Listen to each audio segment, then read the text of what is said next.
to round out what has been a busy day here at the Autodromo Internacional do Algarve here in Portimao. The final race of Lamborghini Super Trofeo North America is coming to the grid for 50 minutes with, of course, mandatory pit stops, with driver changes in many of the cars, and crucially, with championships in the classes to be decided. The Pro contest has already gone the way of Danny Formal and Carl Marcelli. Second is up for grabs, but more importantly, perhaps, Pro-Am is on the line between Bryson Liu and John Dubetz versus, they're just 4 points behind, Brian Ortiz and Sebastian Carrozzo. In the AM contest, David Staab and Nico Roger are now the championship leaders with 8 points in hand over Shihan Chandrasoma. And Lamborghini Cup, well, you've got Slade Stewart starting at the back of the grid with a 3-point cushion over Jason Keats and Charlie Martin, who in turn are 1 ahead of John Hirschberg and Ophir Levy. So there's a lot to look for, both in terms of the race and, with the abacus at the ready, how the championship is going to stack up. David Addison trackside, Marietta Evans is down on the grid.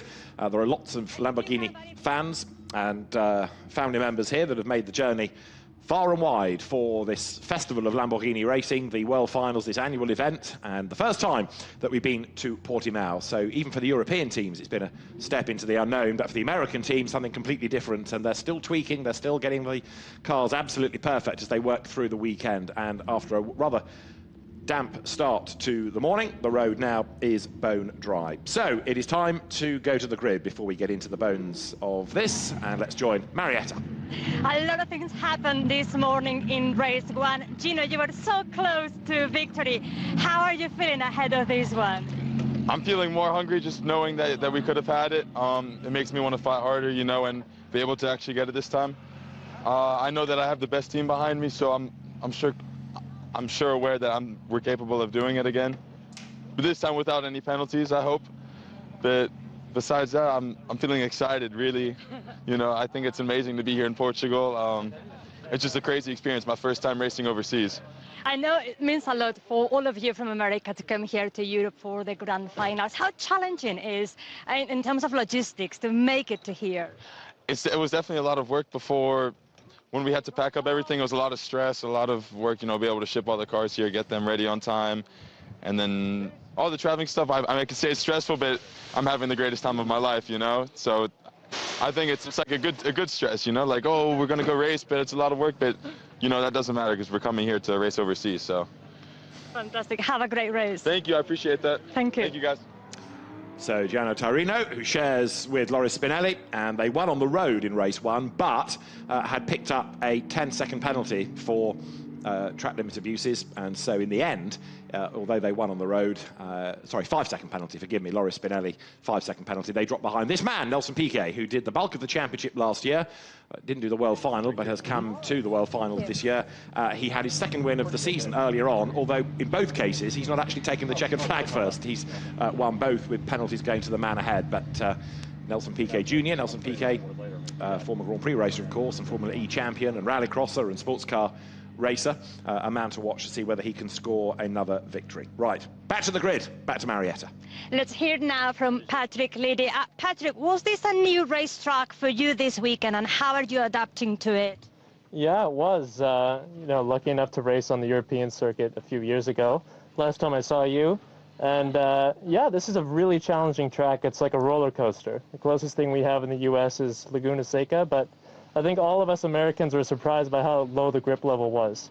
So it's been a challenge. We've been working on the car really hard and done some Hail Mary setup changes for this race, and hopefully we go fast. And how is it feeling with the car now for this one? The car is quite good, where you have a little bit of oversteer still, but it's fast and we're working hard. Damon is driving very well. So we're kind of considering this our test for the World Finals tomorrow. Fantastic. Thank you. Good luck. Thank you. So Patrick Liddy sharing with Damon Occhi, who he says is driving very well. He will be the driver for the second stint. And the purpose of what they're saying about the World Finals is that tomorrow and Sunday there are these 2 races. Points scored across them determine the World Final victors. And again, it's going to be across the 4 classes. But there you get the European and the North Americans going toe-to-toe. So they have their regional championship deciders today and then into the World Final tomorrow. Carl Marcelli, the Canadian driver who's the pro champion, is good to go there, as you can see, in the car from Wayne Taylor's team that has claimed the championship after a great season. Him and Danny Formal, his co-driver. And the grid is complete. We had one or two that missed the pit lane closing time earlier on and had to start from the pit lane. Bailey Johnson there got a drive-through penalty in the first race for turning around a rival, but his pace was good and will be a man to watch, I think, over the next 50 minutes. He's one of the soloists, of course. That means you've got a longer pit stop. And having mentioned 101, Kyle Marcelli and Danny Formal as the pro champions, we can go back to that car and back to Marietta. And let's hear quickly from Kyle. Kyle, how are you feeling ahead of this race? I mean, we're very excited. Obviously, the weather is now cooperating with us. You know, what a fantastic racing circuit this is. First time here for me. The place is incredible. Very unique and takes a unique setup on the car to really make it work. We've been trying lots of things over the week. Thankfully, we've already clinched the Drivers' Championship before we came here, so you know we're sort of just using these North American rounds to learn, gain some knowledge, and we're focused on the World Finals. Good luck, thank you. So that car certainly one to watch in the World Finals. Don't rule it out of a race win here. Nelson Piquet is the man that starts on pole position. Kyle Marcelli starts alongside him. Now Kyle again came from single-seater racing, but he's been a GT champion as well as now Super Trofeo champion. There is Brian Ortiz, who starts fourth on the grid. Now he is one of the drivers involved in trying to win the Pro-Am contest. He comes into this 4 points behind Bryson Liu and John Dubetz. And as I look down onto the grid, there is seemingly a car missing. Let's just double check. The first 6 rows I think were there, but it looks as though there was a gap. Either people are out of place or there is a genuine gap, but I think it was Nico Roger's car that was where the gap was. Gianni Taurino is good to go in the car that he shares with Loris Spinelli, and that car very, very rapid in the hands of Gianni Taurino. It's also very, very quick in the hands of Loris Spinelli, who got the fastest lap earlier on in the day. Now the grid does look all right, so I think it was just people being parked slightly badly. 108 there. Patrick Liddy will go first, and he's been a regular in the World Finals and Super Trofeo North America for the last few years. He and Damon Occhi have had a win this year. His co-driver Damon Occhi has raced Maseratis, he's raced Ferraris, but has done more racing, I think, in Lamborghinis, and again, a real mainstay of the family. So the grid gets set, ready to go. As you look there at Edoardo Liberati and Dario Capitanio's car. Dario Capitanio will go first, the Renault Sport Trophy champion, the 2 Italians, but Dario has done his racing over the last 2 or 3 seasons in America, trying to make a name for himself in GT and sports car racing. And there you can see that there is a gap. Now, is there a car at the end of the pit lane ready to go? 125, that's Thomas Long to go first before he hands over to Ashton Harrison, who will complete the race and complete her North America Super Trofeo career, because she's calling time on Lamborghini racing after this weekend in favour of Multimark GT racing, which she's been competing in this year, like the Fanatec GT America Championship. So the boards go through the countdown procedure. 1 minute board shown. The Lamborghini Urus will be the leading car. That will bring the field around on the formation lap, and then it will peel into the pit lane and we will go racing for then 50 minutes. There is 123, Richard Antinucci, former single-seater racer, the nephew of Eddie Cheever, the former Grand Prix racer. Richard Antinucci, who was the pro champion of North America back in 2019. He was the winner of the Korean Formula 3 Grand Prix a long, long time ago now, 2003, the second running of that. And the 15-second board is going to be next. The grid is cleared. And so, as I say, the Urus will go away as the lead car, and then the race cars will be released to play catch-up and generate some temperature into the tyres.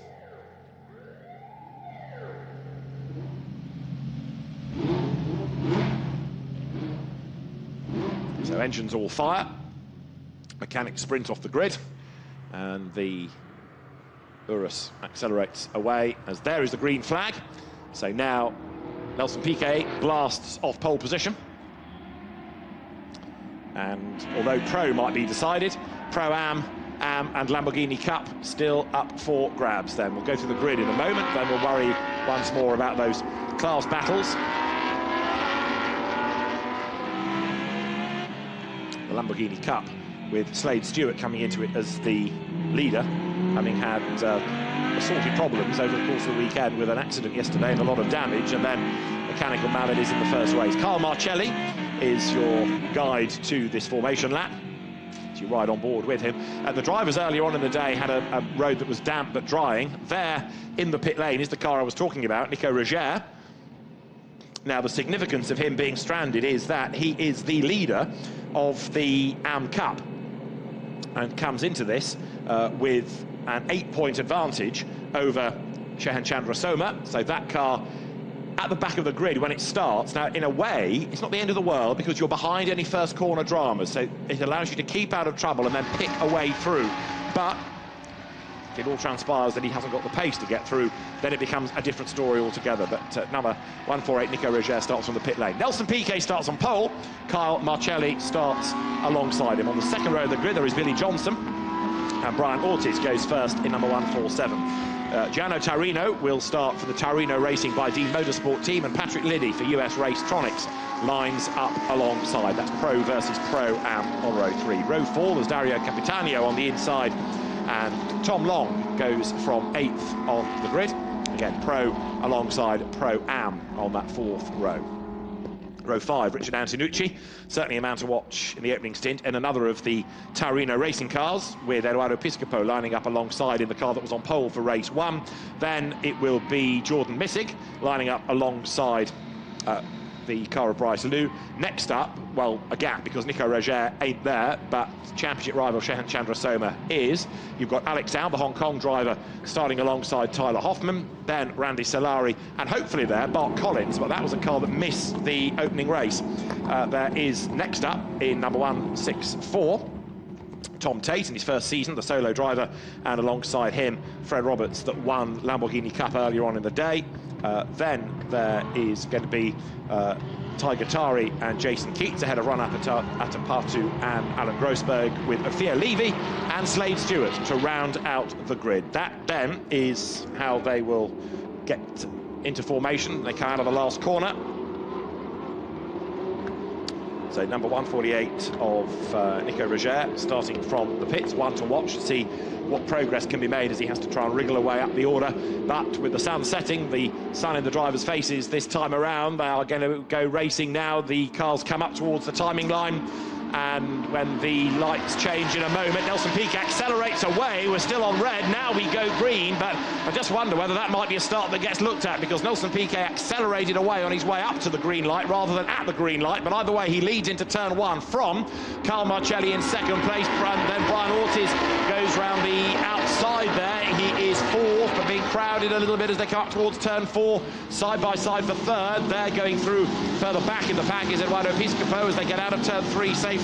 And now the switch back, they climb up towards turn 4 as out wide is run Billy Johnson. He was certainly forceful in the earlier race today. And Bryson Liu also going through on the inside line, now the outside. Look at this, desperately late on the brakes. There's going to be contact there, because getting all crossed up under braking was, by the look of it, Gianno Tarino. He scrabbles round the corner, but he just about got away with that.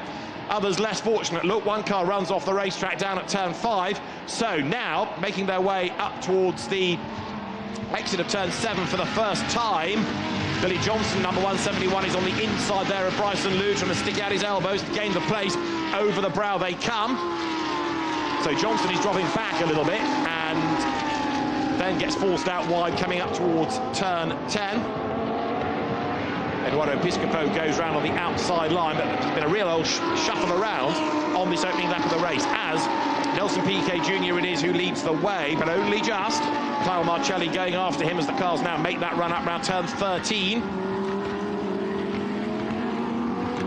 And the likes of Taurino and there, number 123, Richard Antonucci, trying to force a way up through the order. But Antonucci is in the pack and not making progress, and Taurino was lucky to get away with his dramas down at turn 5. So the field comes up to the end of the opening lap of the race, as to the outside line there goes Jordan Missig, number 153, in a car that retired with damage in the first race very, very early on. Leaders go by, and it is Nelson Piquet then 7/10 of a second up on Kyle Marcelli. Gianno Tarino runs 3rd, 4th is Brian Ortiz, exactly where he needs to be then, leading in Pro-Am ahead of Patrick Liddy, and a challenge made there, look, as right round the outside and then being run off the circuit, being forced out wide, is Dario Capitano.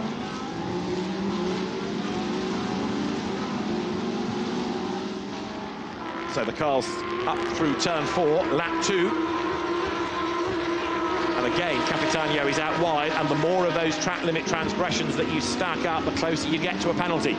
Down towards turn 5. Capitanio then on the outside, Jordan Missing on the inside line. Capitanio gets run out wide again up over the curb. Jordan Missing will have the inside line for 6, but then the road comes back to Capitanio on the inside line at 7, and he's got the job done now.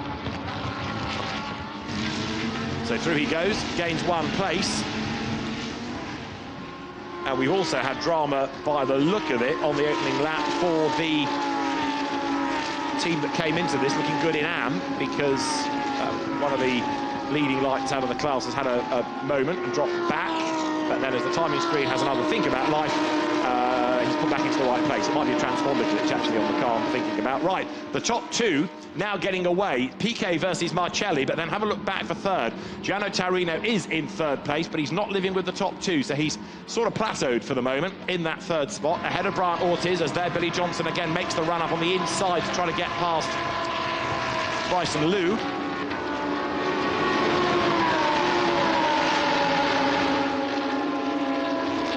So the race leaders come through, and at the end of the 2nd lap of the race, 0.8 of a second. Now the margin between Nelson Piquet and Kyle Marcelli. Gianno Tarino runs 3rd. Brian Ortiz ahead of Patrick Liddy, and then Billy Johnson 6th. 7th is Piscopo. 8th is Tom Long. 9th, Richard Antonucci. 10th, Dario Capitanio. As there, out of turn 1, is Alex Au for Dream Racing Motorsport, and he is currently 3rd in the Am class. So pressing on, but it's Shehan Chandrasoma leading at the moment, and that means that the progress of Nico Roger is not yet being dynamite up from the pit lane. Piquet then leading the way and trying to build that gap. 0.8 of a second is the margin currently over Kyle Marcelli.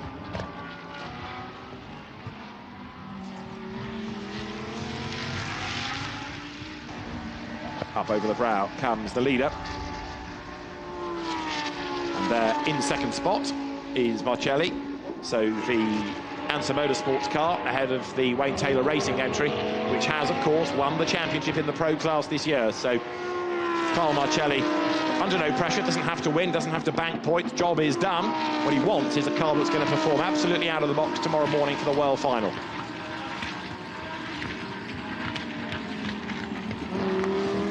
Drops down the hill again, goes through the looping right-hander out of turn 14 down to turn 15, the Galp corner.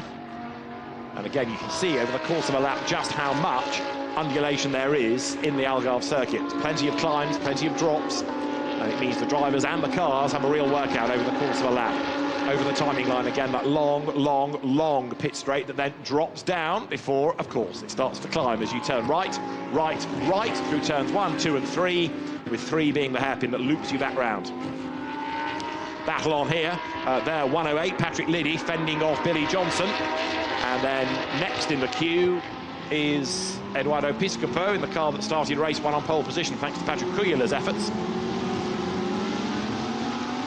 But right now, Piscopo has got a bit stuck in the traffic. He's normally a very rapid driver, Eduardo Piscopo. Came out of single-seater racing, raced in Carrera Cup. He's won championships in Lamborghini, whether it's been in Europe or the World Final. And Billy Johnson again has a look on the inside, bearing in mind that's a pro trying to get past a Pro-Am car.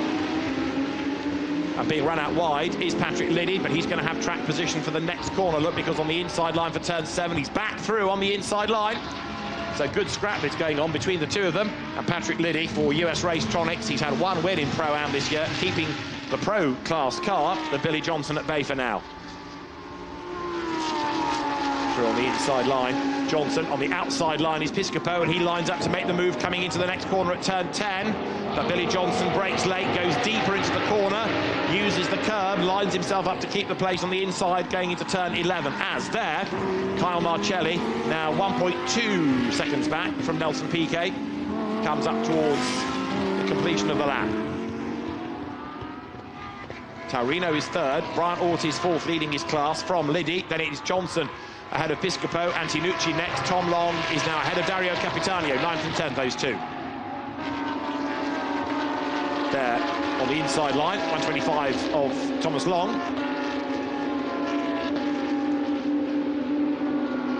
And the leaders then come pouring over the line once again.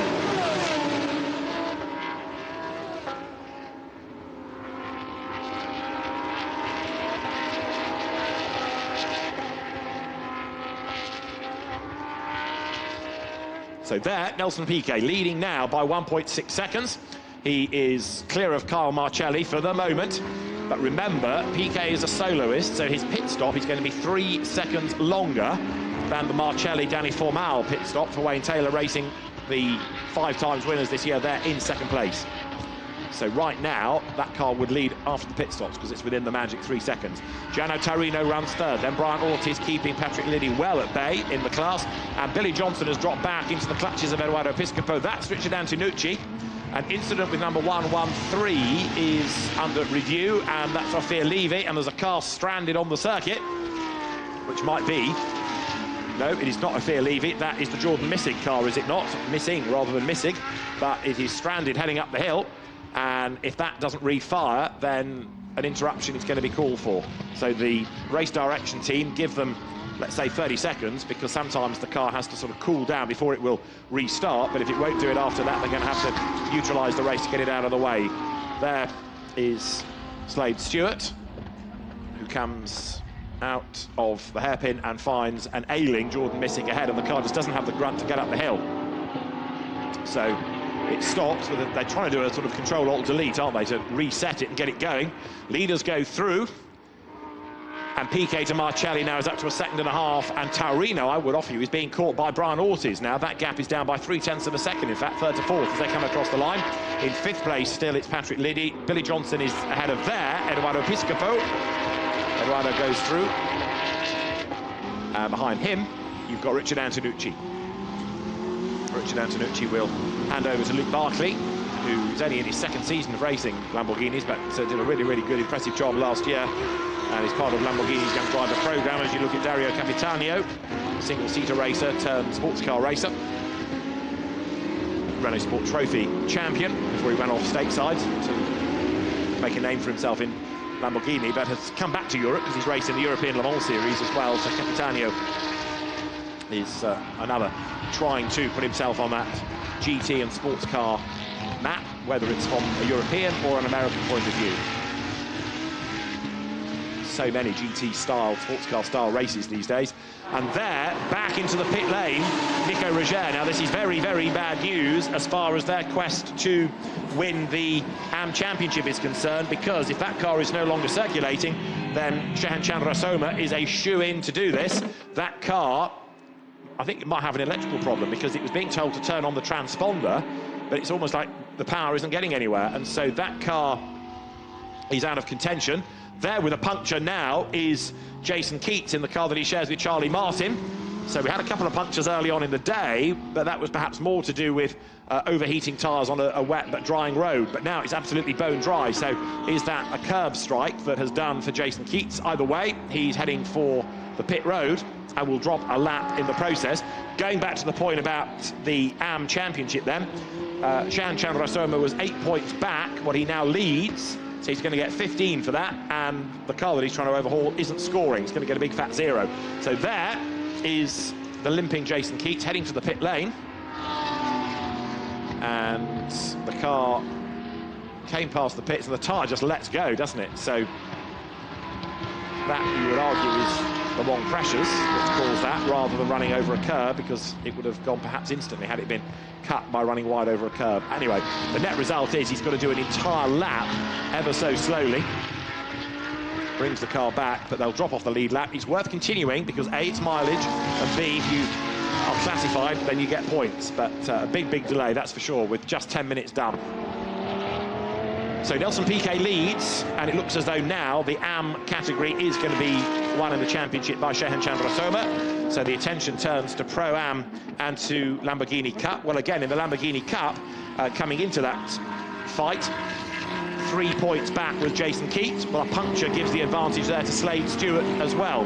So that car of Slade Stewart suddenly looks stronger. So in 2 classes now, significant dramas for people vying for a championship, which must make Brian Ortiz a bit worried, because he's another class leader and doesn't want to have any strife whatsoever. The leader goes through, charging up onto the tail of the traffic there, as he found Alan Grossberg ahead of him as they came up towards the line, but Piquet goes by.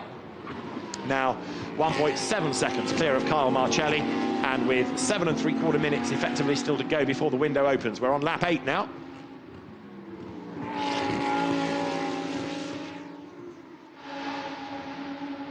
So there, over the timing line, goes Shehan Chandrasoma. That is now the AM champion-elect. He's had 5 wins this year. The man from Austin, Texas, a cellist and pianist, he's not a racing driver. And for Lamborghini Austin, this could well be a very, very good day to round out his first season of racing.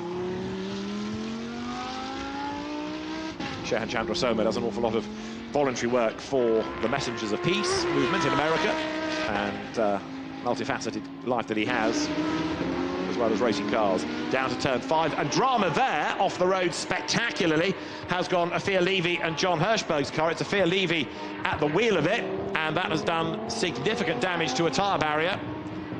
And sad to say, that US Racetronics entry does not look like it's going to be able to restart. That is Jason Keats coming down the pit lane with problems. So with a punctured tyre, that car limps in, but now potentially out of the hunt as far as the Lamborghini Cup Championship is concerned. Afir Levy is trying to get his car started up again. Now that's the one that was 3rd in Lamborghini Cup. So we've had 2nd place with a puncture and a self-induced spin. Afir Levy loses it, coming up the hill, into the tyres, backwards and forwards. It'll have done damage, even though it's it doesn't look that bad bouncing off the tyres, but it puts an awful lot of impact and therefore stresses through the car. It's done a power of no good to it, and the safety car is on track. So we are under the safety car, and that means that all the gaps are going to come down. So safety car deployed. Looking back from the safety car, which has now picked up Nelson Piquet, he says hesitantly. Ideally it picks up the race leader, and with 5 minutes and change before we get to the pit window, the officials will, if they're still recovering the car, possibly have to think about delaying the pit window opening. So the race order is Nelson Piquet from Carl Marcelli, and then Gianno Taurino in 3rd place. Down towards turn 5 they come around the back of the paddock. In 4th spot you've got Brian Ortiz ahead of Patrick Liddy, and then now 6th. The timing screen says Billy Johnson, but I would slightly dispute that,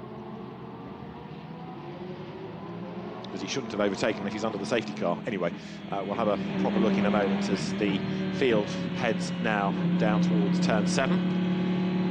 At the foot of the timing tower, the message clear as ever: drivers to follow the safety car and no overtaking. So the field turning uphill. Lots of grandstands around this Algarve circuit, which is very popular for motorbikes as well as for cars. A very popular test and corporate venue as well. The weather here means that if you come here testing, you're almost guaranteed a full day without cars falling off because of bad weather, like you would in the UK, for example. So it's not so much the car needing retrieving that might take the time here, it's rebuilding a tyre barrier. So have to wait and see what the situation is going to be, whether that can easily be attended to. But Afir Levy, sadly, out of the race. He came into the championship last year, and experience gained has meant that he has, along with John Hirschberg, taken 2 wins in Lamborghini Cup this year. There going through is the Pro-Am leader, Brian Ortiz, who will hand over that car to Sebastian Corazzo. They had a win earlier on in the day and come into this 4 points back from Bryson Liu and John Dubetz. Well, they're only 4th in class. So right now, I would propose that it's going to be advantage to the 2 Puerto Rican drivers, Brian Ortiz and Sebastian Corazzo, to win the class. But we've still got 33 minutes to go. A lot can pan out. Seen in all the dramas over the first few laps. So the field comes over the line. Everybody weaving around to keep the warmth in the tyres, to keep the pressures up. But at the end of this next lap, the time will be up to open the window, and I would not be surprised if it weren't delayed, that opening. So drivers turn through. Nelson Piquet leading the way. So with out of the race, effectively, Nico Roger, that means that now Shehan Chandrasoma really only has to finish to be the champion. There he is. In Pro-Am, Bryson Liu and John Dubet, we've got 4th. So they'd get 141 points, and on 144 would be Brian Ortiz and Sebastian Carrozza. So right now, a Pro-Am championship goes the way of Brian Ortiz and Sebastian Carrozza. Now, what about Lamborghini Cup, where Slade Stewart is 3rd, which would give him 118 points. And the nearest rivals, Charlie Martin and Jason Keats after the puncture, are now 3, 4, 5th in class, for which they would get 111 points. That's Afia Levy rejoining. So Slade Stewart, just by finishing ahead of them, is still on to win the Lamborghini Cup Championship, but it's Pro-Am that's the real intrigue right now. So despite the damage, Afia Levy back into the race. So they build them strong, don't they? That Lamborghini. Afia Levy carries on. The car may not look as pretty as once it did, but it's still circulating and has lost a lap. It took time really to get the car fired up. Jordan Missig also, of course, a retirement. We saw that car grind to a halt on the circuit. And there, a tank tape special, the tape on the car, and looking decidedly dog-eared, but it's the quickest way to get it back into the race. Mirror missing, but Afia Levy carries on.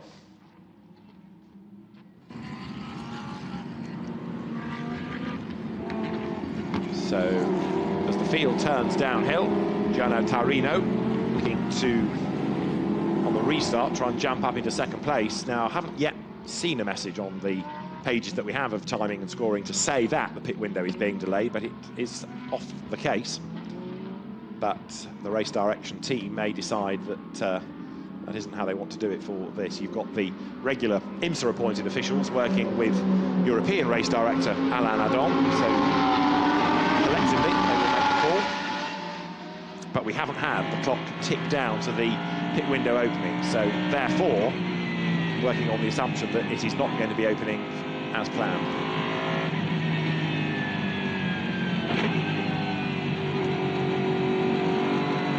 So the race leaders come up now through turn 3. There is Fred Roberts, who is the race leader, the Canadian driver within Lamborghini Cup. He won the class earlier on in the day. And the pit entry closed, pit window delayed message is now on the screens. So the message has got through to the teams now. Fred Roberts had a first win earlier on in the day, and right now leads from Tiger Tari, and then Slade Stewart in 3rd place. So what this is doing is giving the driver in the 2nd stint less time to do the work.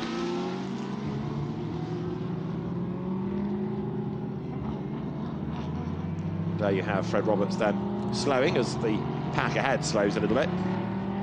But we know it's not to retrieve a car anymore, this delay, it's to rebuild a tyre barrier as the RPM Canada entry drops down towards the hairpin at turn 5. Right, while the safety car is on track, let's catch up on other news, as it were. Let's head back to the pit lane of Marietta.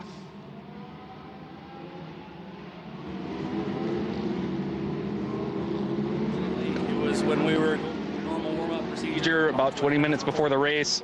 Smoke started billowing out the back, and it was like the alternator just gave out and was done.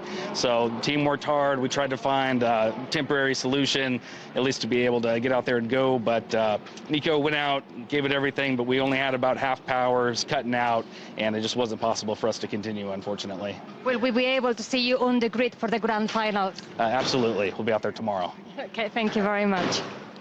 Big disappointment. David Starb, that is, just to clarify, whose championship hopes have gone. And although we missed the start of the interview, the premise being that the alternator wasn't working, lots of smoke out of the back. That's the reason for the safety car, the tyre barrier still being attended to. Replay of the start, and Nelson Piquet's getaway, which hasn't been brought to the attention of anybody in as much as it's not been under review. Gave him the race lead as he dived down towards turn 1. and a tidier start behind him, with Carl Marcelli trying to get himself onto terms with the race leader as they made their way up the hill. Drivers, as I made the point earlier on, having to cope with the sun in their eyes. It was this very, very bold effort by Gianna Tarino. His elbows well and truly out, forced his way through.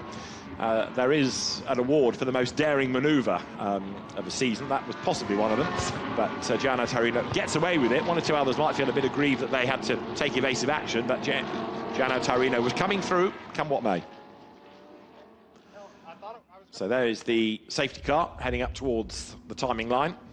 That climb uphill, and it is Nelson Piquet ahead of Carl Marcelli behind, and we are now into the second part of the race. Pretty much we're into the window where you would have had driver changes, so now the race ticking on down, and we're going to be another lap or so, I would have thought, before we can even think about getting the race back underway. The earlier race ran to 28 laps, but we're not going to get to that now with this safety car period, I wouldn't have thought.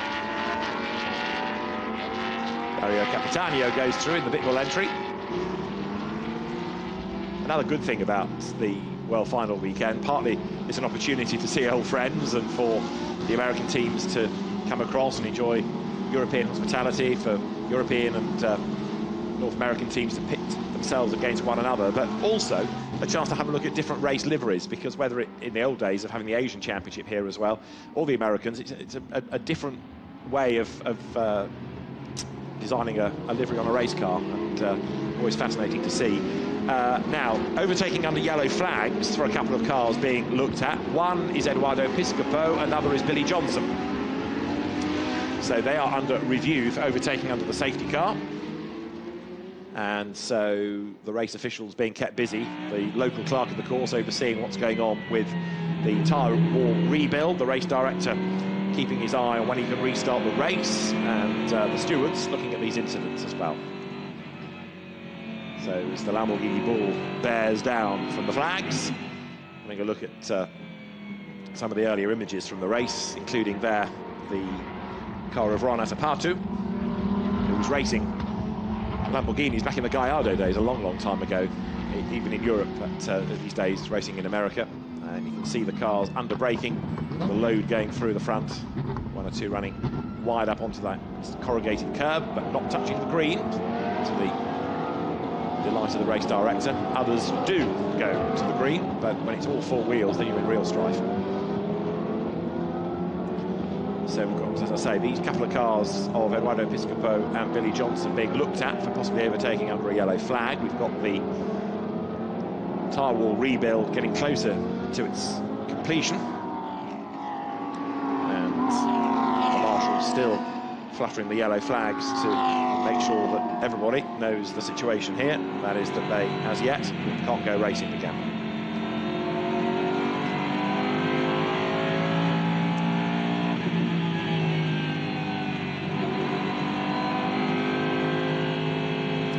Nelson Piquet comes through, about to put 12 laps in the book, and starts now to run down the first corner, but tyre wall rebuild eating into all of this. The frustration for the teams, of course, you keep the race going, but ultimately you end up with relatively little racing time for the second driver. And the race doesn't get extended, it's just that the pit lane window is shifted. It'll still be 10 minutes, but it means that the second stint, if you pitted right at the end of the window, would be a really short one. And Ophir Levy, 1 lap down now. He's about to come up to complete the lap, is the man that caused all of this by going off the road. So the field snaking its way up through the first sector of the lap, as you look there at the K-Pax Racing entry of Tom Tate. K-Pax, of course, having switched to running Lamborghinis in GT World Challenge America, and indeed in Intercontinental GT. We had K-Pax at the Spa 24 Hours this year. And Tom Tate, in his first season of racing, going nicely. Carl Marcelli, the pro champion, following Nelson Piquet, chomping at the bit to go racing again. Goes over the brow. Plunges downhill, climbs the other side and sets the car up ready for the next sequence of corners. The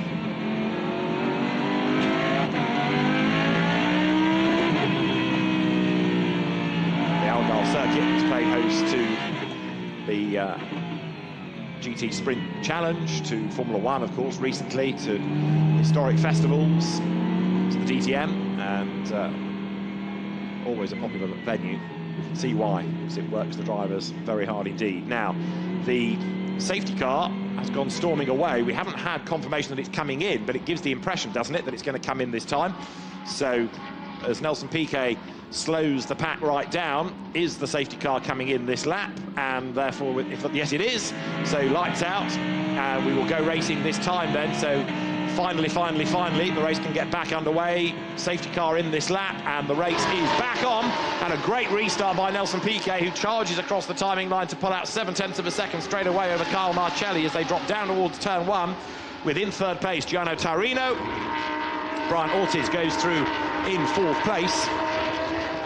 And there, as they funnel their way out of the first corner, you've got 1:25 of Tom Long, just ahead of Richard Antinucci. And behind Antinucci is Dario Capitanio. So good little fight going on here, but Tom Long actually sort of belying his relative lack of experience against those around him. They've raced at a higher level for longer, and he is then going to come under attack. So we await news now as to when the pit lane will be open.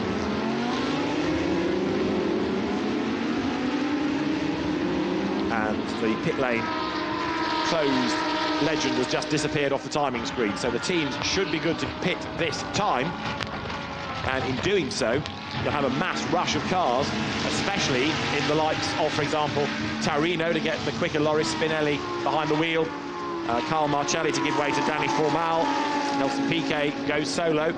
But with only 20 minutes of the race still to go, pressure is on some of the teams. Billy Johnson there in the very American red, white and blue colours, drops down the hill, chasing after Patrick Liddy, but Brian Ortiz, of course, still leading the way within Pro-Am.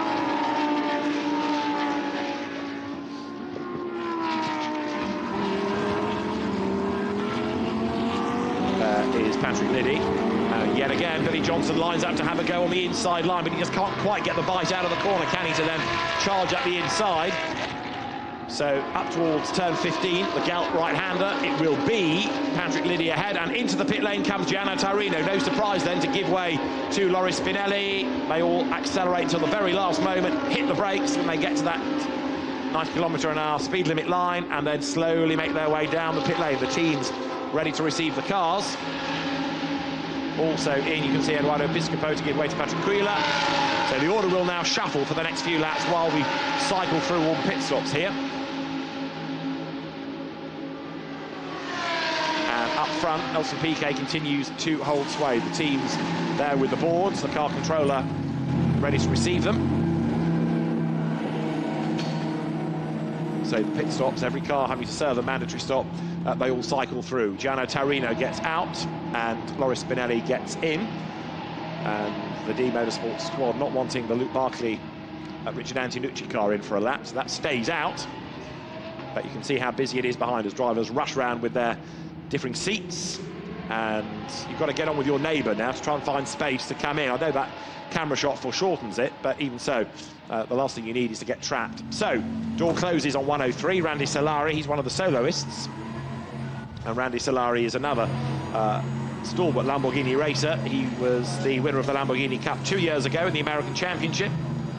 And for Wayne Taylor Racing, he will go back into the race on instruction.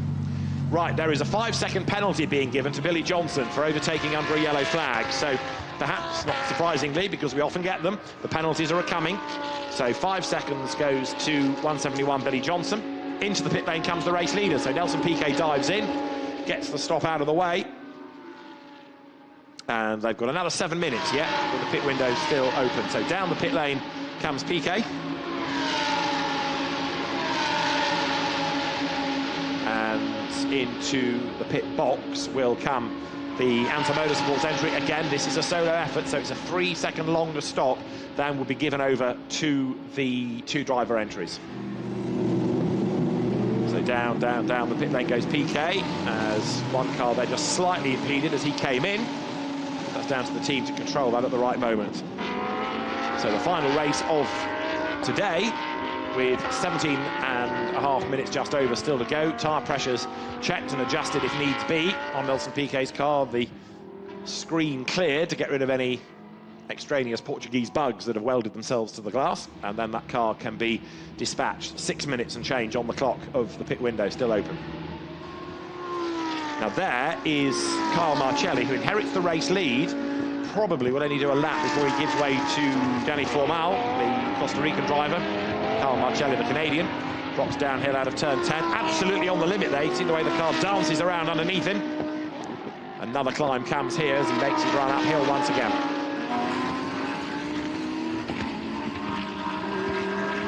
So the race leader is Carl Marcelli, and as the pit stops cycle through, Bryson Liu has given away number 146 to John Dubet, and that means that Bryson Liu is now with Marietta. Bryson, the fight for the title is now a bit of an uphill battle, but it's not over until it's over. Yeah, that's for sure. We're still in this fight, and we're going to give it all we got. And first and foremost, I want to thank our supporters, the team, Precision Performance, the dealership, Lamborghini Palm Beach, Ideal Nutrition, HCB Yachts, everyone that's helped us come up to this spot. Thank you. Yeah. And we have the grand finals tomorrow. Sorry, and we have the grand finals again tomorrow. Yes, I'm really excited to be racing against Europeans. I have a little bit of European experience racing French F4, so it's really nice to get back here and enjoy the European tracks. Fantastic, thank you. Thank you very much. Of course.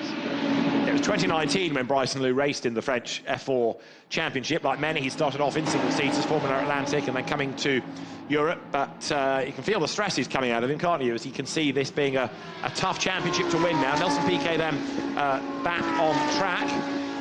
More and more of the pit stops cycling through as Piquet heads towards the completion of lap 17.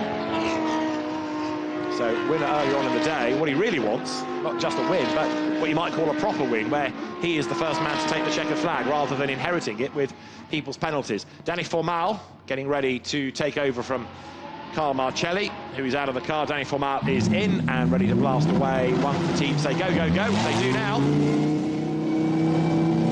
So down the pit lane goes Dani Formal.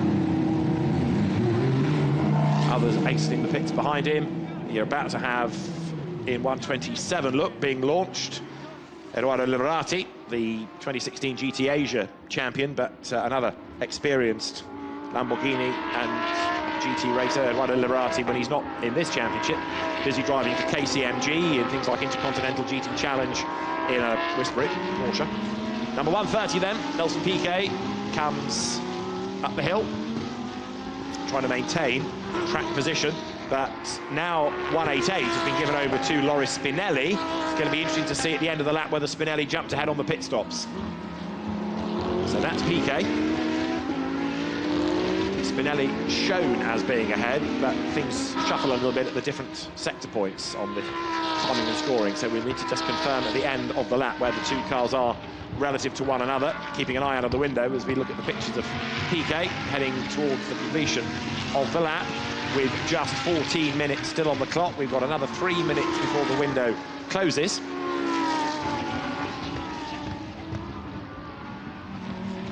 And there is 108 now, Damon Ockey at the wheel of it.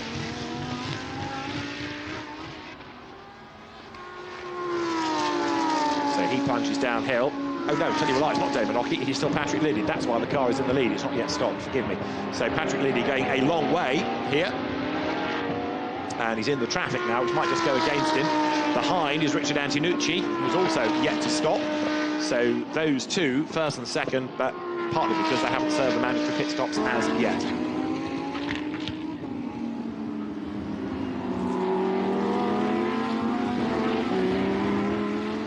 So over the timing line goes Dani Formal. And he is behind Loris Spinelli and ahead of Nelson Piquet. So the timing tower is right as in comes Liddy. So when Antonucci pits, it is going to give you Loris Spinelli, Dani Formal and Nelson Piquet as the top three. So it is, again, down to Loris Spinelli's very, very impressive pace, and he was able to jump ahead on the pit stops by being put in the car a lap sooner than was Piquet, and straight away he's on the money, being able to do lap times quick enough to close the back ahead. So 12.5 minutes still to go.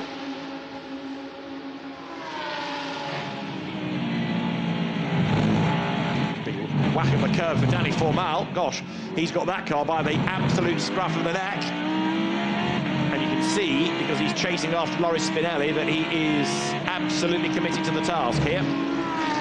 Curve and all, over the brow, after being turned around at the start of the first race and losing time.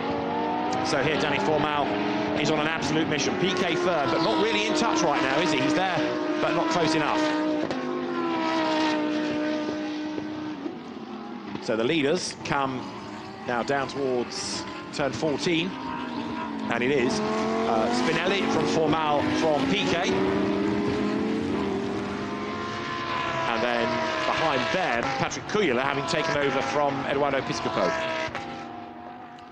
To the timing line now then comes Loris Spinelli, but Danny Formal is absolutely committed to the task. It might not be an easy task, but he's going to have a go, that's for sure.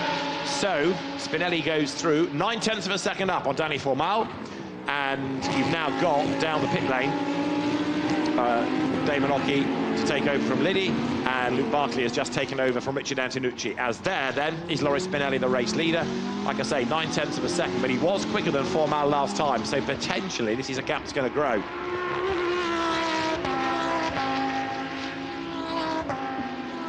Charging their way down towards the end of the back straight, as it were, into the hairpin at turn 5. Now the climb once more. And that's Billy Johnson down the pit road. Now, he'd already been given a 5-second penalty, but this, by the look of it, is a problem. So slowly down the pit lane. Billy Johnson, experienced driver, maybe not in Lamborghini terms, but in GT terms. Down the pit road he comes, as there is Loris Spinelli, still charging, still pressing on.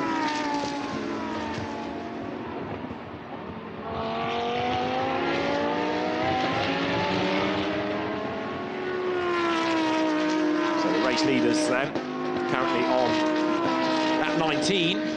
Fewer laps will be achieved, of course, in this second race with that long safety car period, but as they swing their way over the brow of the hill, Loris Spinelli significantly is being warned about respecting track limits. Now, that was his undoing in the earlier race because he picked up this 5-second penalty,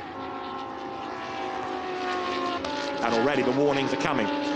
Now, Nelson Piquet has done the fastest lap of the race. Loris Spinelli might be lapping quicker, but he's not yet got to the Piquet time, even though the car is getting lighter on fuel. He's just gone 2/10 quicker than his own best and is 2/10 away from Piquet's best time. So Spinelli for the fastest lap could be on. Goes through on the inside of the traffic then, wriggles his way up past Alan Grossberg. And as you watch Spinelli, the leader, let's once more go to Marietta in the pit lane. Richard, how do you feel with the way things went for you during the first stint? Pretty good, positive. Overall, we gained positions, and I think we gained time. But there was one lap car that is associated with the team that was behind me, and they played some dirty tricks on the restart, really holding me back, so there was a huge gap. Other than that, I think we had really good pace, I think. I'll check now. And we made a big improvement from yesterday, but we were really in trouble. So first time in Portimao, I love it, but I love it more when we're going fast, so we're getting better. Where do you feel you have improved from yesterday? A little bit everywhere on the circuit. So we improved the balance of the car, which makes a difference in almost every corner. So it's a big track, a little bit here, a little bit there. Overall, it's a big game. Thank you very much. Thank you. Ciao. Richard Antonucci there has given way to Luke Barkley. Their car is in 5th place as downhill comes 123. So Luke Barkley doing a good job here. 5th overall, 5th in pro as well. He's made that big step up to join the big boys, as it were, this year in his 2nd season in Super Trofeo. Has to work his way through on the inside of Alan Grossberg there. Alan Grossberg gets out of the way, lets him through, and the race leaders have just gone across the line with the gap growing now, 1.2 seconds. So despite his efforts, Danny Formal is dropping back. and Nelson Piquet in third. Actually, that last lap through, lapping quicker than the two ahead of him, only by a couple of tenths, or a fifth if you prefer, but he's getting a little bit nearer. Loris Spinelli goes through in that tricolore car, the white band in the middle, but the red and the green on either side of it. The very Italian colours for South African driver Gianna Tarino. And Loris Spinelli, who's been in every race today, so he's been doing the start stint, the second stint, depending on whether it's been Europe or North America, but 4 races held, 4 races he has been in, and he's taken the fastest lap in 2 of them, and he had a win in the Europe round, despite a penalty being applied for his teammate, picking up 10 seconds for contact, Max Wearing, and one on the road, of course, earlier on in the day. But Loris Spinelli, he's a bit like a USB stick when it comes to Lamborghini Super Trofeos. You just plug him in and he delivers. There is the second place car of Danny Formal.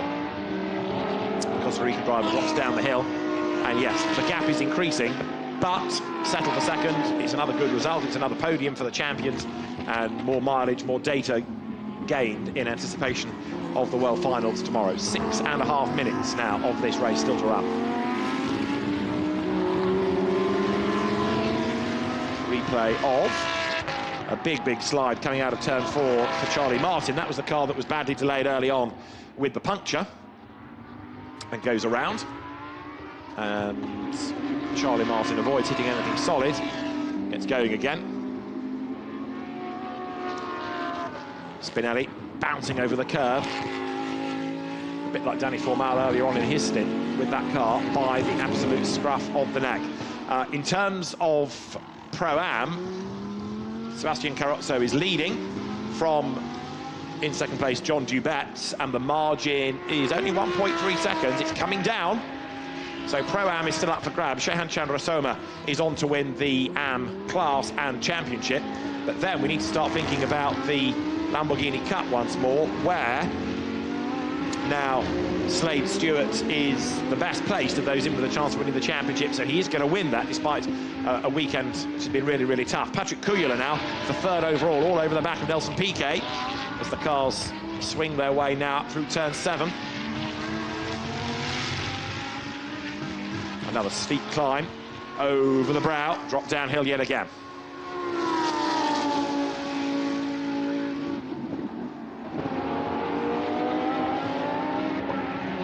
So Piquet versus Kujala, 2 drivers that are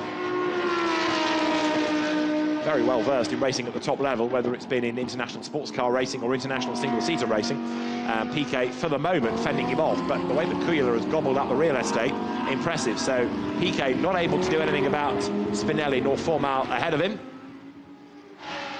That markers there battling amongst themselves as the clock gets to the last 5 minutes. So Piquet up towards the line.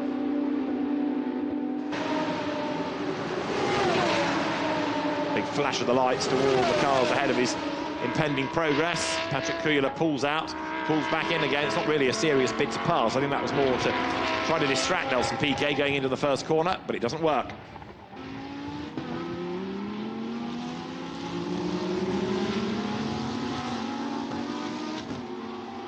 Kujala now all over the back of Piquet, who has to get past John Hirschberg's battered car. He does so, but is this Kujala's chance to strike as they come down towards turn 5? He thinks about it, he commits on the inside. Piquet gives him room, hoping to get the switchback coming out of the corner if Kujala goes wide, which he does. But Kujala stays ahead, he was off the road. Piquet fights back on the inside for the left. It's the outside for turn 7. Toe-to-toe they go. Patrick Kujala on the inside line, still ahead. The road should come to him now, and he does go through. So Patrick Kujala goes through. Finally, he gets the job done as they come out of turn 8. And he had to work hard for that, but Patrick Kujala has done it. So Nelson Piquet, the man that started on pole position, falling away now down into 4th place. Bearing in mind, like I said earlier on in the day, given his experience, you would anticipate that he would just be the dominant driver in this championship, but it has never looked that way for him. So Piquet slipping back.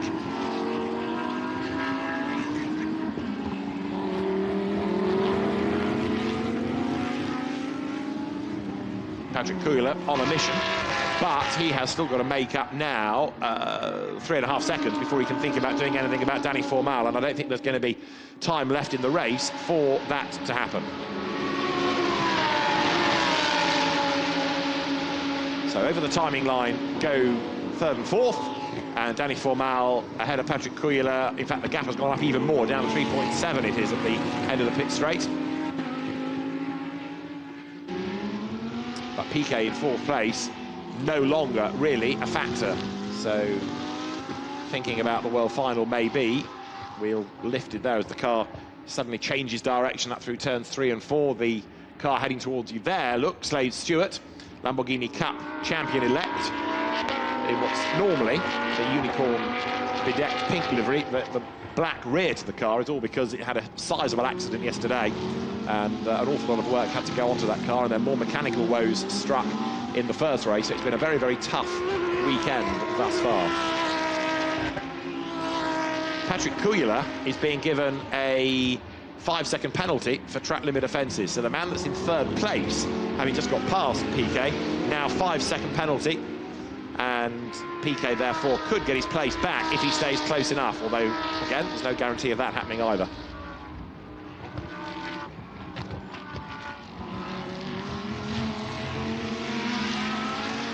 As far as Sebastian Carrozzo is concerned, he's now lost the lead of Pro-Am. So John Dubetz is now ahead. This is where we have to start looking at the championship situation, and that is going to give Jason Liu and John Dubetz the championship. So they've come so near, Sebastian Carrozzo and Brian Ortiz, but they're going to lose out in the last couple of minutes of the race, because now John Dubetz and Bryson Liu ahead. That is, of course, enough to make sure that they claim the championship as the field battles on to lap number 25.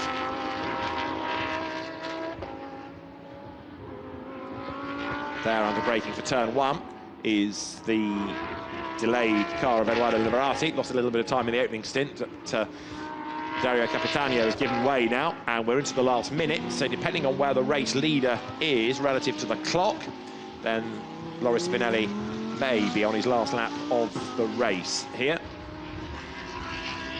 There he is. So Loris Spinelli at turn 8, sprints up the hill, and another mighty effort.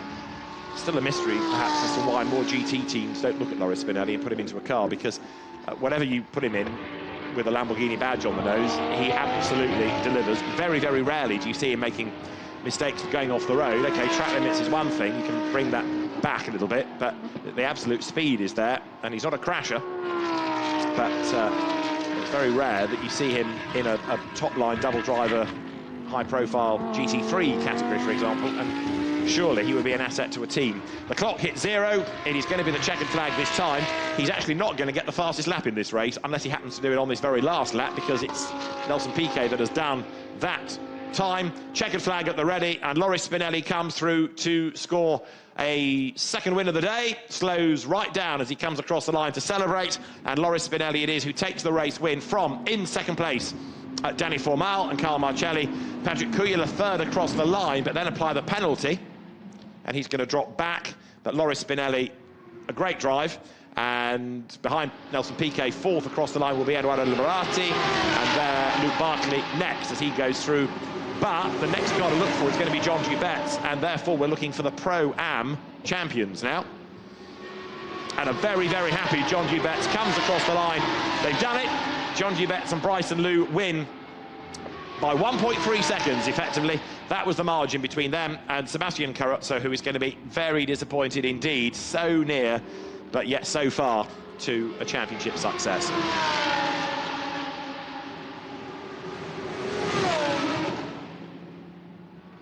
And another car being given a penalty is number 104, the car that missed the opening race, Bart Collins and Michael Manella. That's being given 0.8 of a second for being short on the pit stops, and also just being given a penalty is Shehan Chandrasoma, who has been given a 0.255 second penalty. I don't think it's going to affect the result because he was 19 seconds up the road, but just for the purposes of record, the new AM champion wins the class on the road but gets a penalty for being short on the pit stops.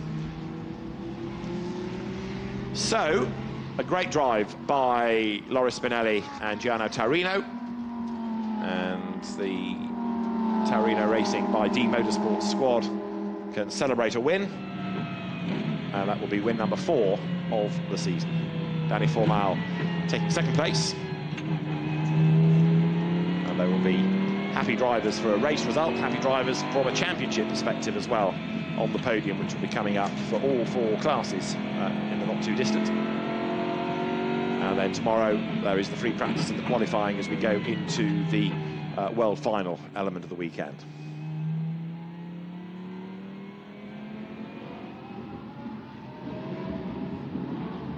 Nelson Piquet, vanquished after leading early on, comes down the pit road, and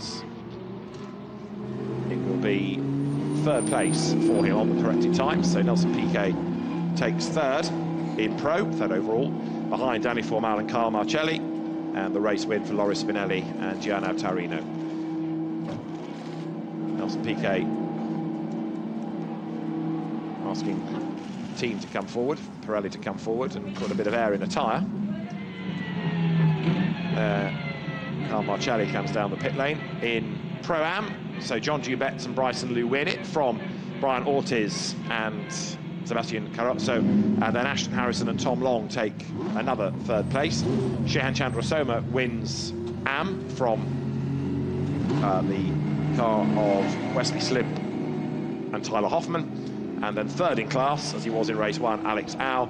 Fred Roberts takes a 2nd win of the day and of the season in the Lamborghini Cup ahead of Tiger Towery and the champion, Slade Stewart, in 3rd place.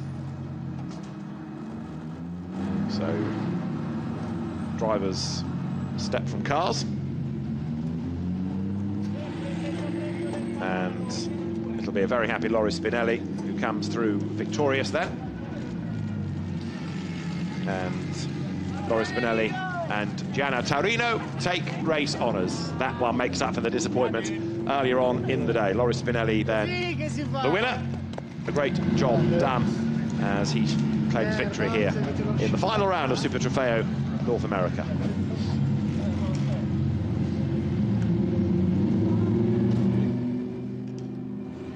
The rest of the cars making their way down the pit lane. And the top 3 for each of the 4 classes are needed. So there's the ultimate car park in the Parc Ferme area.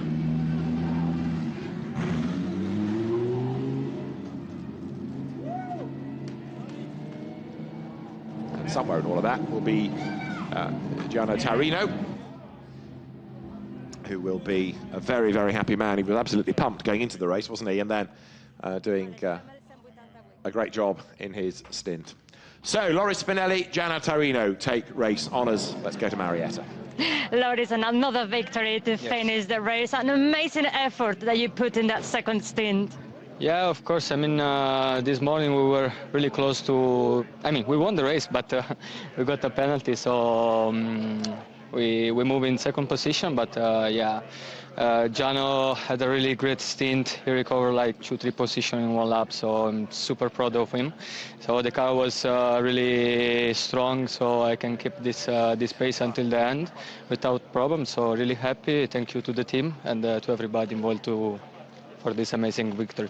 And how demanding is it physically for you to do races in both championships? I think it's 4 races today you did? Yeah, this is the 3rd race. It's not really tired. I mean, I'm not really tired because I've just 30 minutes of race, so let me say it's sprint.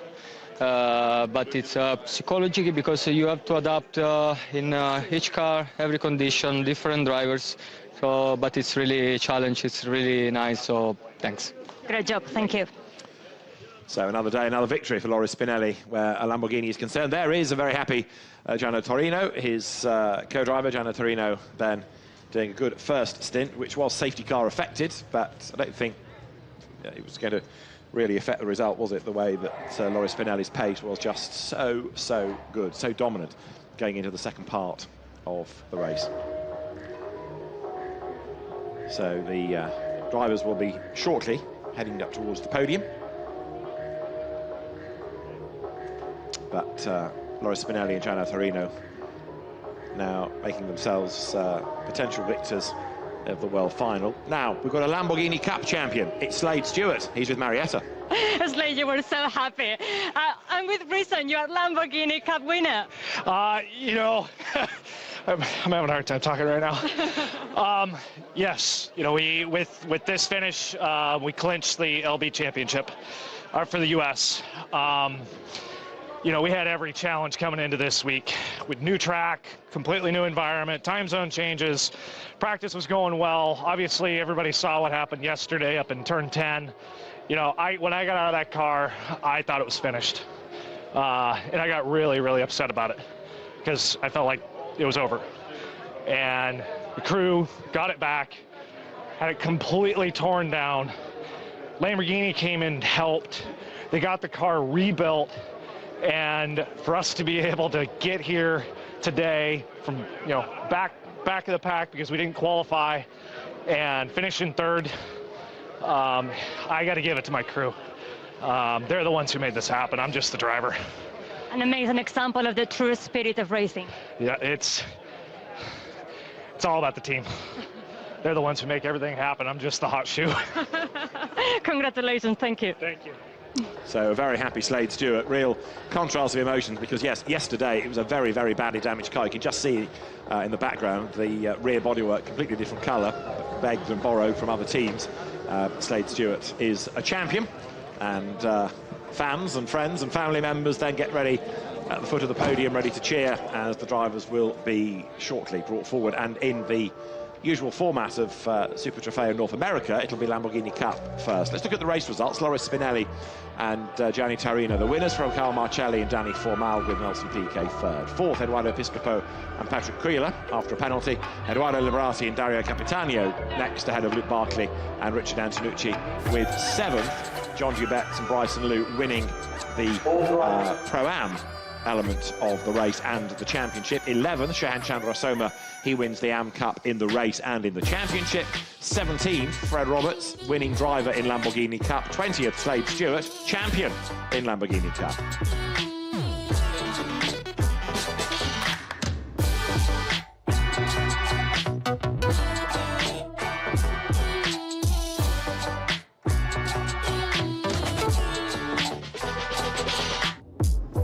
So, and all sets the scene nicely for the World Final, which will be the next key part of this weekend. The cars will be on track tomorrow, when the first activity will be a warm-up for AM and Lamborghini Cup that run together. Then for Pro and Pro-Am. Then there will be the qualifying session, one for Saturday's race, one for Sunday's race. So the AM and Lamborghini Cup cars get their two sessions back-to-back, then the Pro and Pro-Am cars, and then in the afternoon we will have the two races.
Let's go to the podium then, because the drivers are there, the drivers are ready, and stepping forward are the drivers in Lamborghini Cup, where Slade Stewart takes that third place, but takes the title.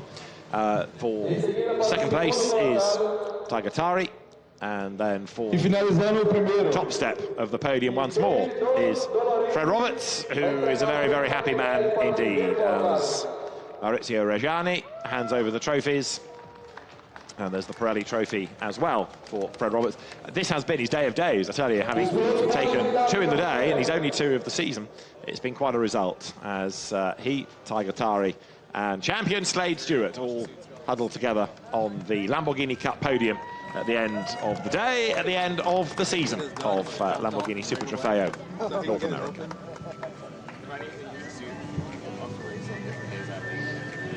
I was walking through. Slade Stewart is now all smiles after what has been a tough day, but the championship goes his way and the celebration's about to get underway. He's come into the championship this year, and the livery, the unicorn colour scheme on the car, chosen by his daughter. And although it doesn't look quite as it normally did after the dramas of yesterday, there it is in the background, the number 114 unicorn, so-called Sparkle Farts car. K-Pax Racing has delivered the goods. 3 class wins and the championship to Slade Stewart. Next up, it will be the AM Cup podium. Fred Roberts, though, the Canadian driver, has had a very good day indeed, taking 2 victories. At the end of the season, though, Slade Stewart, the champion, from Jason Keats and Charlie Martin. They are 7 points behind, and that spin and the damage didn't help John Hirschberg and Ophir Levy very much. Third, ahead of the absent Rogelio Perucchia and Rodrigo Valles. Fred Roberts 5th come the end of the season. Next up, we go to the AM podium, where again there is a championship that has now been claimed. As for third place, Alex Au is there. For second spots, the drivers of TPC Racing's entry, Wesley Slimp and Tyler Hoffman. But the top step of the podium is claimed by the champion. That is where Shehan Chandrasoma stands. Alex Au, the Hong Kong driver, gets his trophy there for second in the race. Wesley Slimp and Tyler Hoffman. But what a season, his first in Super Trofeo for the 19-year-old Shehan Chandrasoma, the man from Austin, Texas, has done a great job, and that's win number 6 to go with the championship. All the drivers get together for the photographs. And Shehan Chandrasoma, Wesley Slimp and Tyler Hoffman next to him, and then Alex Au for Dream Racing Motorsport, the top 3 in the AM Cup. The videos taken, the videos of the videos taken. And the celebrations now underway. Alex Au first with the champagne. Tyler Hoffman and Wesley Slimp join in and soak a champion who cares not one jot, because after a great season, Shehan Chandrasoma is the AM champion in Lamborghini Super Trofeo North America.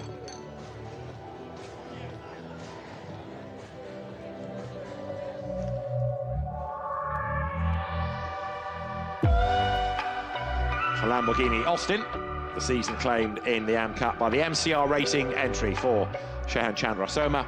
He ends the season 4 points ahead of Nico Roger and David Staub, who never got into the race, really, after the problems that they had pre-race that continued on the first lap. Tyler Hoffman and Wesley Slimp third, but a long way back ahead of Randy Solari.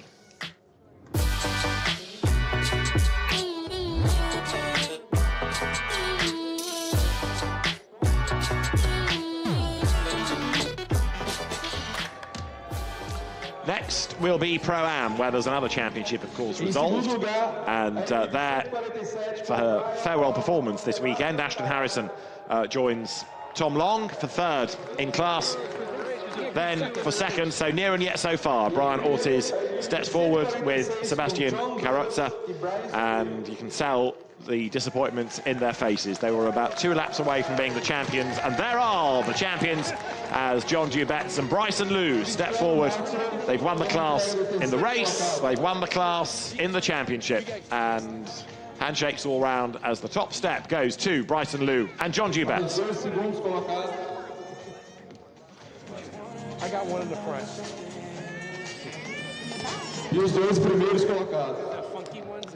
And as Christian Mastro, the marketing director of Lamborghini, hands over the trophies there to Bryson Liu and the bespectacled John Dubetz, the celebrations can begin. John Dubetz, who's been a regular GT racer over the last couple of seasons, 7 wins this year.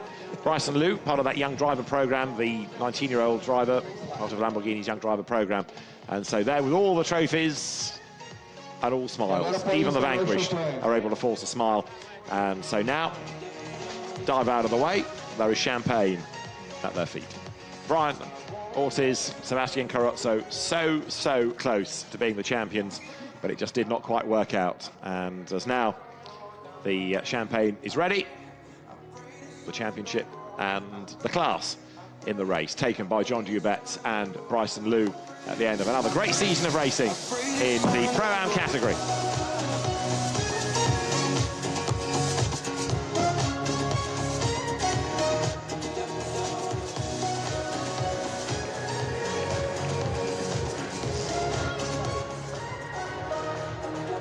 Sebastian Carrozza gets his own back, and he and Brian Ortiz then will fight back even stronger next year, no doubt.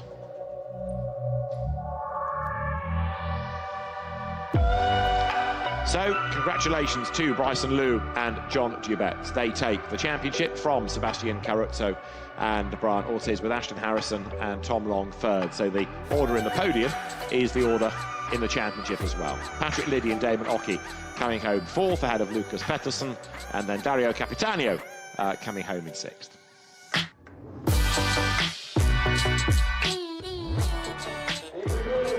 And that takes us to the overall podium, where Nelson Piquet is already there for third. For second place now, Carl Marcelli and Danny Formal are present. And then the race winners, Gianno Tarino and Loris Spinelli, bound forward onto the top step, and a very good win. The 4th of the season. They take the race win. The championship already taken by Carlo Marcelli and Danny Formal. Maurizio Reggiani hands over the trophy there to Danny Formal, part of that Lamborghini Young Driver program, there to Carlo Marcelli, and then to the race winner, to Loris Spinelli and to Gianni Tarino, and they put themselves as potential winners of that World Final. It's almost a Daniel Ricciardo-esque smile, isn't it, from Gianni Tarino? Delighted with that. And Nelson Piquet on the podium, but after leading the first stint, only third come the end.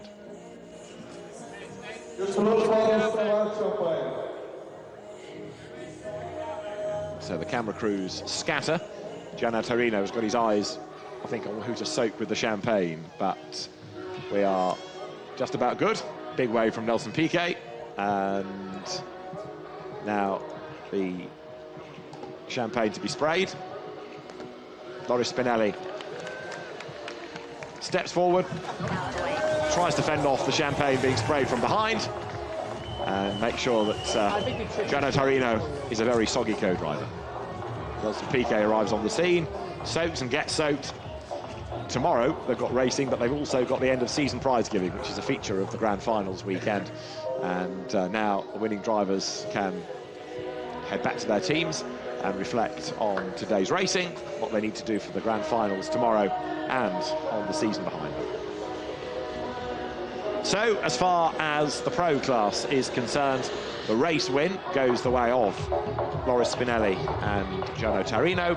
As far as the championship is concerned, it's Danny Formal and Carl Marcelli from Loris Spinelli and Gianno Tarino, with Patrick Cuyula and Eduardo Piscopo third. Eduardo Liberati fourth, ahead of Nelson Piquet, then Billy Johnson, with Luke Barkley and Richard Antonucci next up.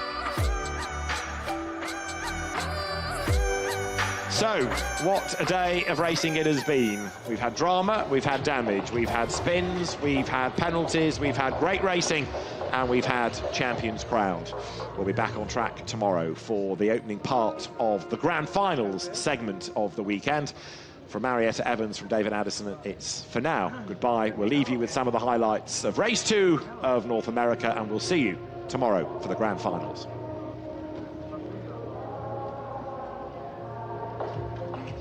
Whoop.